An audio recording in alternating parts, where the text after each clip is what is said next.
सुबह के 10 बज रहे थे और शहर की दुकानें चमक दमक से सज चुकी थीं। इसी हलचल के बीच शहर के सबसे बड़े बैंक इन्फिनिया गोल्ड के दरवाजे की ओर धीमी चाल में एक बूढ़े आदमी बढ़ रहे थे। दरवाजे के सामने खड़े सिक्योरिटी गार्ड ने ऊपर से नीचे तक निहारा और बोला, अंदर कहां चल दिए? ये गरीबों का बैंक नहीं है। विराज ने शांत स्वर में कहा, मेरा खाता है यहां, अंदर जाने दीजिए। कांच का दरवाजा धीरे धीरे खुला और वे अंदर दाखिल हुए। अंदर पहुंचते ही माहौल बदल गया। लोगों की निगाहें उन पर टिक गईं, जैसे किसी ने अचानक मंच पर गलत कलाकार भेज दिया हो। वे बिना हड़बड़ी के काउंटर की तरफ बढ़े। काउंटर पर नंदिनी नाम की युवा महिला बैठी थी। नंदिनी का ध्यान ज्यादातर फोन पर था। उसका चेहरा सख्त था। विराज ने नम्रता से कहा, बेटी, मुझे चेक से पैसे निकालने हैं। नंदिनी ने एक झलक में उनकी साधी सूरत देखी और सोच लिया, ये भिखारी यहां दिमाग चाटने आ गया, और आवाज में तुनक जोड़कर बोली, ये बैंक सबके लिए नहीं है, शायद आप गलत बैंक में घुस गए हैं। विराज ने शांत स्वर में कहा, मैंने अपना खाता यही खुलवाया है, चेक दिखाइए तो। नंदिनी ने तंज भरे अंदाज में पूछा, कितना निकालना है? 500, 1000? और जब विराज ने कहा, 5 लाख नकद चाहिए। 5 लाख? हा हा। नंदिनी की हंसी तेज निकली। वो हंसी आसपास खड़े लोग भी पलटकर देखने लगे। अरे भैया, आप कोई मजाक कर रहे हैं क्या? यहां वीआईपी क्लाइंट आते हैं, ट्रांजैक्शन बड़े होते हैं, आपकी औकात क्या है? उसकी जुबान से जहरीले शब्द निकल रहे थे। विराज का चेहरा लाल हो गया, पर उन्होंने विनम्रता से कहा, मैं भिखारी नहीं हूं, मेरा पैसा है यहां, बस चेक देख लो। नंदिनी का धैर्य टूट गया। उसने तेज आवाज में कहा, मैं तुम्हारा कोई चेक नहीं देखती। तुम्हारी हिम्मत कैसे हुई इस बैंक में आकर इतने पैसों की डिमांड करने की? यह हमारा बैंक है, यहां किसी को ऐसे आकर परेशान करने की इजाजत नहीं। उसने गैर अवमानित अंदाज में गार्ड बुलाने की धमकी दे डाली। हंगामा बढ़ा तो भीड़ जमा होने लगी, और तब बैंक के मैनेजर मनीष वर्मा अपनी शीशे वाली केबिन से निकला। उसकी भाषा और चाल में अहंकार था। उसने कड़क आवाज में पूछा, यह क्या शोर हो रहा है? नंदिनी ने मौका पाकर बिना रुके सब कुछ बता दिया, अपने स्वर में घमंड मिलाकर। सर, यह कोई भिखारी आया है और 5 लाख मांग रहा है। विराज ने हाथ जोड़कर फिर समझाने की कोशिश की, सर, मैं अपना ही पैसा निकालने आया हूं। पर मनीष ने उनकी कोई बात नहीं सुनी और धुनकर कहा, बाहर निकलो, भाग भाग यहां से। जब तुम्हें कहा गया है तो क्या समझ नहीं आया? यह बैंक है, धर्मशाला नहीं। और फिर उसने विराज को जोर से धक्का दे दिया। धक्का इतना जोरदार था कि विराज धड़ाम से गिर पड़े। पासबुक और चेक हवा में उड़े, फिर जमीन पर जाकर बिखर गए। उस पल बैंक का शोर जैसे थम गया। सबकी नजरें बस एक जगह टिक गईं। एक बूढ़ा आदमी जमीन पर पड़ा था और उसकी गरिमा भी उसके साथ गिरी थी। लेकिन सन्नाटा ज्यादा देर नहीं रहा। मैनेजर मनीष वर्मा गुस्से में गरजा, गार्ड, क्या देख रहा है? उठा इसे और बाहर फेंक दे। ऐसे लोगों से बैंक की इमेज खराब होती है। गार्ड ने बिना सोचे विचारे बूढ़े विराज जी की बांह पकड़ी और उन्हें घसीटते हुए बाहर की तरफ धकेल दिया। चलो चलो, फालतू के ड्रामे मत करो। कांच का दरवाजा उनके पीछे बंद हो गया। पीछे मुड़कर देखा तो नंदिनी चेहरे पर जीत की मुस्कान ली खड़ी थी, जैसे किसी युद्ध में विजयी हुई हो। मैनेजर टाई सीधी कर रहा था और बाकी ग्राहक अपनी कुर्सियों पर लौट गए, जैसे कुछ हुआ ही ना हो। बाहर विराज अकेले जमीन पर बैठे हुए, सिर पर हल्की चोट मगर दिल में गहरी चोट। उनकी आंखों में आंसू थे, बेबसी के, अपमान के, और शायद उस दुनिया के लिए जो अब उन्हें समझ नहीं पा रही थी। उन्हें याद आया कैसे उन्होंने अपनी पूरी जिंदगी मेहनत से कमाई थी, हर रुपया ईमानदारी से जोड़ा, हर मुश्किल को मुस्कुराकर झेला, और आज वही पैसा, वही बैंक उन्हें भिखारी बना गया। धीरे धीरे उठे, कांपते हुए पैर, और घर की ओर चल पड़े। हर कदम अब किसी भारी पत्थर जैसा लग रहा था। घर पहुंचकर दरवाजा बंद किया और फिर बस टूट पड़े। बच्चे की तरह फूट फूट कर रोने लगे। उनके आंसू सिर्फ अपमान के नहीं थे, बल्कि उस दर्द के थे कि इंसानियत कब इतनी ठंडी हो गई। कुछ देर बाद जब रोना थमा तो दिल में सवाल उठा, क्या मैं ये बात आर्यन को बताऊं? फिर खुद ही जवाब मिला, नहीं, वो परेशान हो जाएगा। लेकिन फिर एक और सोच आई, अगर मैं चुप रहा तो ऐसे लोगों का हौसला और बढ़ेगा। उन्होंने कांपते हाथों से फोन उठाया और बेटे आर्यन का नंबर डायल किया। उधर आर्यन दिल्ली में एक इंटरनेशनल कॉलेज में लेक्चर दे रहा था। लाखों स्टूडेंट सामने उनकी लेक्चर सुन रहे थे। फोन पर पिताजी का नाम देखा तो वह बिना देर किए बाहर निकल गया। हाँ पिताजी, सब ठीक? उसने मुस्कुराते हुए कहा। दूसरी तरफ से आई टूटी भीगी हुई आवाज, हाँ बेटा, सब ठीक है। बस इतना सुनना काफी था। आर्यन का चेहरा गंभीर हो गया। उसे पता था कुछ बहुत गलत हुआ है। पापा, आपकी आवाज ठीक नहीं लग रही, क्या हुआ? और फिर जैसे टूटे बांध से पानी निकलता है, वैसे ही विराज की सिसकियों के साथ सब कुछ बाहर आ गया। बैंक की घटना, हर शब्द, हर धक्का, हर अपमान। आर्यन बस सुनता रहा और उसके भीतर का लावा उबलने लगा। पापा, आप प्लीज शांत रहिए, उसने कहा। मैं अभी आ रहा हूं। नहीं बेटा, तू काम कर ले, बस मन हल्का करना था। नहीं पिताजी। आर्यन की आवाज अब ठंडी नहीं, दृढ़ थी। अब जो हुआ है उसका जवाब मैं दूंगा, लेकिन अपने तरीके से। उसने फोन काटा, सबको देखा और बस इतना कहा, I am sorry students, but I have to leave now. उसकी नजरों में ऐसा दृढ़ निश्चय था कि कोई सवाल करने की हिम्मत नहीं कर सका। सीधे कार में बैठा एयरपोर्ट की ओर निकल गया। रास्ते भर उसका मन उबलते पानी जैसा था। सिर्फ गुस्सा नहीं, बल्कि एक गहरी पीड़ा थी, अपने पिता के अपमान की। आर्यन ने तय कर लिया था, यह लड़ाई बदले की नहीं, न्याय की होगी। वो उन लोगों को एक ऐसा सबक देगा जो किसी कोर्ट या पुलिस से नहीं, बल्कि इंसानियत के आईने से मिलेगा। रात देर से जब वो घर पहुंचा तो देखा पिताजी सोफे पर ही सो गए थे। आर्यन ने धीरे से अपने पिता के पैरों पर हाथ रखा। विराज मेहता चौंक गए। पलटकर देखा तो सामने उनका बेटा खड़ा था, जैसे किसी पुराने दर्द पर मरहम लग गया हो। उनकी आंखों से फिर से आंसू बह निकले। आर्यन ने झुककर उन्हें गले लगा लिया और धीरे से कहा, बस पिताजी, अब और नहीं, आप आराम कीजिए, कल सुबह हम साथ चलेंगे, उसी बैंक में। विराज ने सिर हिलाया। आवाज धीमी थी, थकी हुई, टूटी हुई। नहीं बेटा, अब उस जगह जाने की कोई जरूरत नहीं। मेरी उस बैंक में जाने की हिम्मत नहीं हो रही। आर्यन ने उनका हाथ पकड़कर कहा, पिताजी, जाना तो होगा। यह सिर्फ आपके अपमान का मामला नहीं है, यह उस घमंड को तोड़ने की बात है जो इंसानियत को कुचल देता है। हमें दिखाना होगा कि सम्मान कपड़ों से नहीं, इंसान के कर्मों से होता है। और हम वैसे ही जाएंगे जैसे आप गए थे, सादगी में, मगर सिर ऊंचा रखकर। विराज ने बेटे के चेहरे की ओर देखा। उस पर दृढ़ता की ऐसी चमक थी जिसे कोई बुझा नहीं सकता था। अगली सुबह आर्यन ने ऑटो रोका और बोला, चलो इन्फिनिया गोल्ड बैंक। बैंक में वही पुराना माहौल था, चमचमाती फर्श, परफ्यूम की महक और ऐसे चेहरे जो दूसरों को ऊपर से नीचे तक तौलने के आदी थे। जैसे ही आर्यन और उनके पिता अंदर दाखिल हुए, कई नजरों ने उन्हें एक साथ घूरा, मानो कोई अजनबी गलती से किसी और दुनिया में आ गया हो। आर्यन ने पिता का हाथ कसकर थामा, जैसे कह रहा हो, डरिए मत, अब वक्त हमारा है। वह सीधे उस काउंटर की ओर बढ़े जहां नंदिनी बैठी थी। वही नंदिनी, वही अकड़, वही मोबाइल में डूबी हुई लापरवाही। आर्यन ने शालीन आवाज में कहा, मैडम, हमें पैसे निकालने हैं, ये मेरे पिताजी का चेक है। नंदिनी ने सिर उठाकर देखा। कल वाला बूढ़ा फिर आ गया था और आज उसके साथ एक लड़का भी। अरे वाह, उसने ताना मारा, आज बेटे को भी ले आए हो शिकायत करने? सुनो, जैसे आए हो वैसे ही निकलो यहां से। आर्यन मुस्कुराया, लेकिन उसकी मुस्कान में संयम था, गुस्सा नहीं।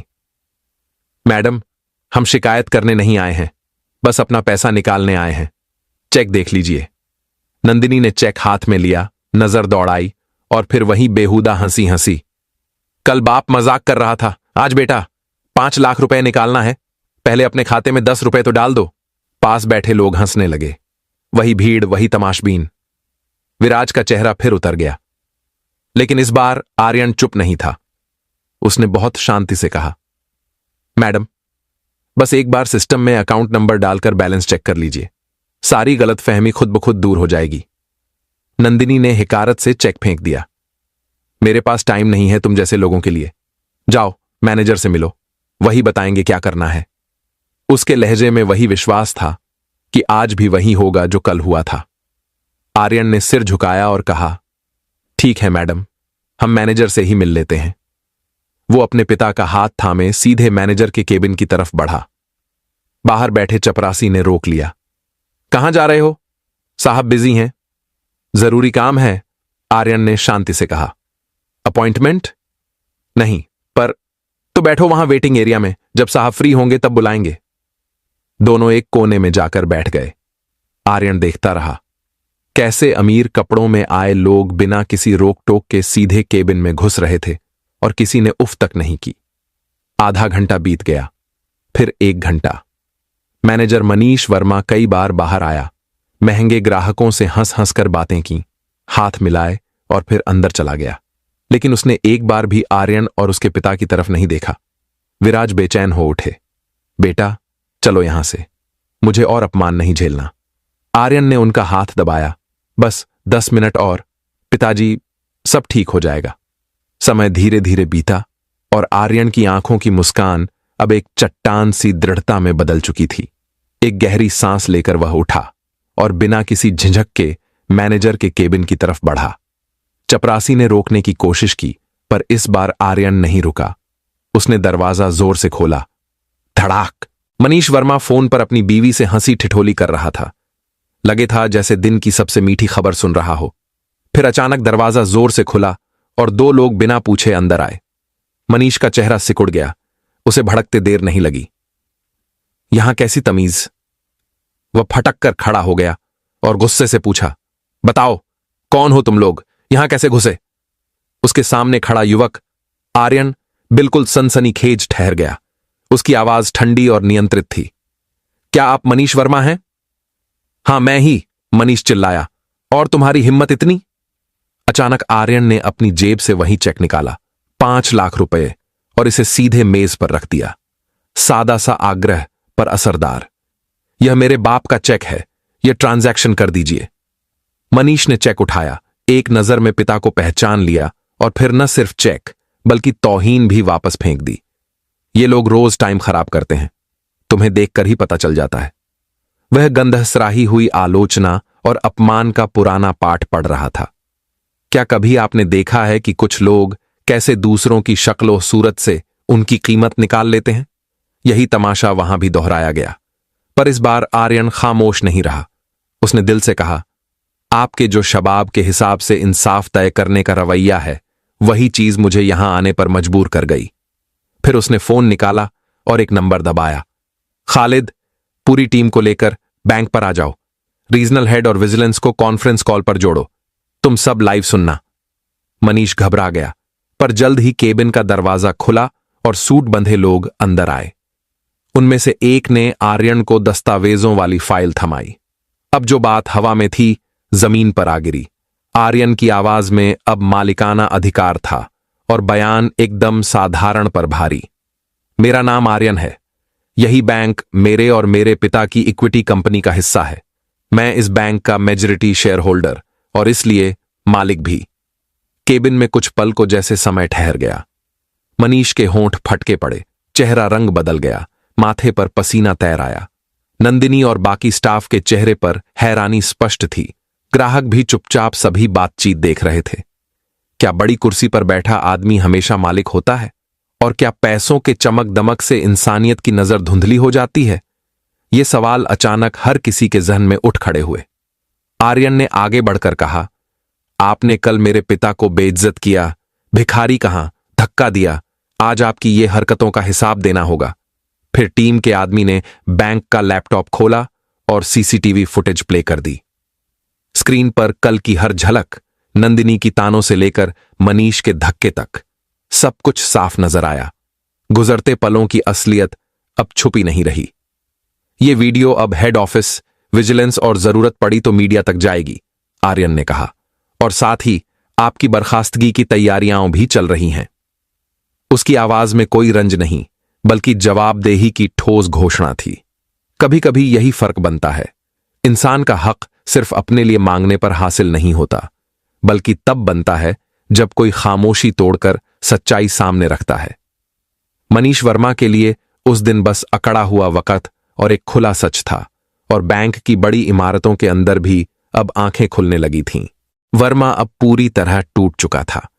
चेहरा पसीने से भीगा हुआ, आंखों में पछतावे की झिलमिलाहट। वह अपनी कुर्सी से उठकर सीधा विराज मेहता जी के पैरों में गिर पड़ा। सर, मुझे माफ कर दीजिए, मुझसे बहुत बड़ी गलती हो गई। मैंने आपको पहचाना नहीं था। प्लीज मेरी नौकरी मत लीजिए, मेरे छोटे छोटे बच्चे हैं, घर चलाने वाला कोई नहीं। उसकी आवाज में डर था और दिल में अफसोस। विराज मेहता जी के चेहरे पर करुणा झलक उठी। उम्र और अनुभव ने उन्हें सिखाया था कि गलती हर इंसान से होती है, लेकिन सजा हमेशा न्याय से मिलनी चाहिए। उन्होंने आर्यन की तरफ देखा। शायद उम्मीद थी कि बेटा कुछ नरमी दिखाएगा, लेकिन आर्यन की आंखों में ठंडा तूफान था। कोई रहम नहीं, बस सच्चाई की सख्ती। जब तुम मेरे पिता को धक्का दे रहे थे, तब तुम्हें अपने बच्चों की याद नहीं आई थी वर्मा? आर्यन की आवाज कमरे में गूंज उठी। माफी किस बात की मांग रहे हो? मुझे पहचान न पाने की, या उस अपमान की जो तुम हर उस गरीब इंसान को देते हो जो इस बैंक के दरवाजे पर मदद मांगने आता है? वातावरण में एक भारी खामोशी छा गई। आर्यन ने अपनी नजरें दरवाजे की ओर मोड़ी और कहा, नंदिनी, इधर आओ। नंदिनी धीरे धीरे कदम रखते हुए वहां आई। चेहरा उतारा हुआ, आंखों में आंसू तैर रहे थे। वह कभी अपने स्मार्टफोन पर मुस्कुराने वाली रिसेप्शनिस्ट थी, आज अपने ही काम की शर्म से कांप रही थी। आर्यन ने कहा, मैडम, आप तो चेहरे देखकर लोगों की औकात बता देती हैं, है ना? तो बताइए, आज मेरे चेहरे पर आपको क्या दिख रहा है? नंदिनी कुछ नहीं बोली, बस सिर झुका लिया। आर्यन ने गहरी सांस ली और कहा, आप दोनों को सिर्फ इसलिए नहीं निकाला जा रहा कि आपने मेरे पिता का अपमान किया।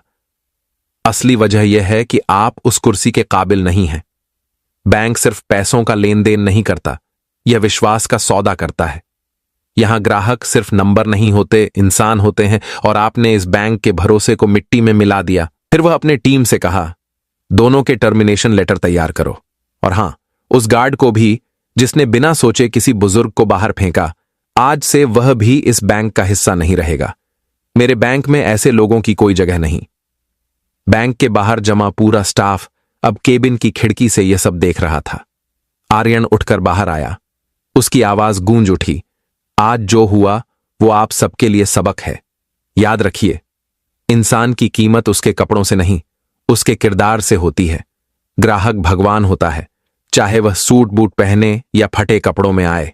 अगर आज के बाद इस ब्रांच में किसी भी ग्राहक के साथ बदसलूकी की खबर मिली, तो सिर्फ नौकरी नहीं जाएगी, कानूनी कार्रवाई भी होगी।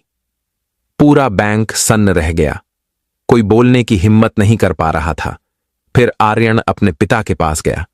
विराज मेहता जी ने उसके कंधे पर हाथ रखा और धीमे से कहा, बेटा, हमने यह बैंक लोगों की मदद के लिए बनाया था, किसी का अपमान करने के लिए नहीं।